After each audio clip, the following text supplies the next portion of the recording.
मनी नाही भाव म्हणे देवा मला पाव असं माणसाच्या मानसिकतेचे यथार्थ वर्णन करणाऱ्या राष्ट्रसंत तुकडोजी महाराजांची पुण्यतिथी धारणीमध्ये मोठ्या भक्तिभावानं साजरी करण्यात आली। त्यानिमित्त गुरुदेव सेवा मंडळाच्या वतीनं शोभायात्रा काढण्यात आली।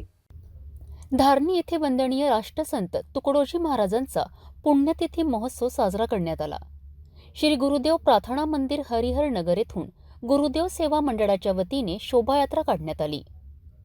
आदिवासी नृत्य करणाऱ्या महिला शोभायात्रेत होत्या। ट्रॅक्टर रॉलीमध्ये भजन कीर्तन करणारी मंडळी होती। रथामध्ये राष्ट्रसंत तुकडोजी महाराजांची मोठी प्रतिमा विराजमान होती। यावेळी शेकडो विद्यार्थी व शिक्षक नागरिक शोभायात्रेत सहभागी झालेत। खंजरीच्या आवाजाने संपूर्ण धारणी नगरी दुमदुमली। हरिहर नगर ते बस स्टॉप पर्यंत आकर्षक शोभायात्रा रॅली काढण्यात आली। तसेच राष्ट्रसंत तुकडोजी महाराज प्राथमिक व माध्यमिक आश्रमशाळाचे विद्यार्थी तसेच संत गाडगेबाबा महाराज आदिवासी आश्रमशाळा ढाकरमाल गुरुदेव सेवा मंडळ सर्व शाखा धारणीचे सर्वच कार्यकर्ते विठ्ठल रुक्माई भजन मंडळ हनुमान मंडळ धारणी गजानन महाराज भजन मंडळ धारणी यांचा समावेश होता। या कार्यक्रमाला उपस्थित राष्ट्रीय व्याख्याते रविदास मानव, आकाशवाणी गायक नागपूर प्रमोद बैस, राष्ट्रीय कीर्तनकार लक्ष्मणदास काळे महाराज, सत्यपाल महाराजांचे शिष्य संदीप पाल, सप्तखंजिरी वादक योणरकर श्रीखंडे हे उपस्थित होते।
विश्रांतीनंतर पुन्हा आपलं स्वागत।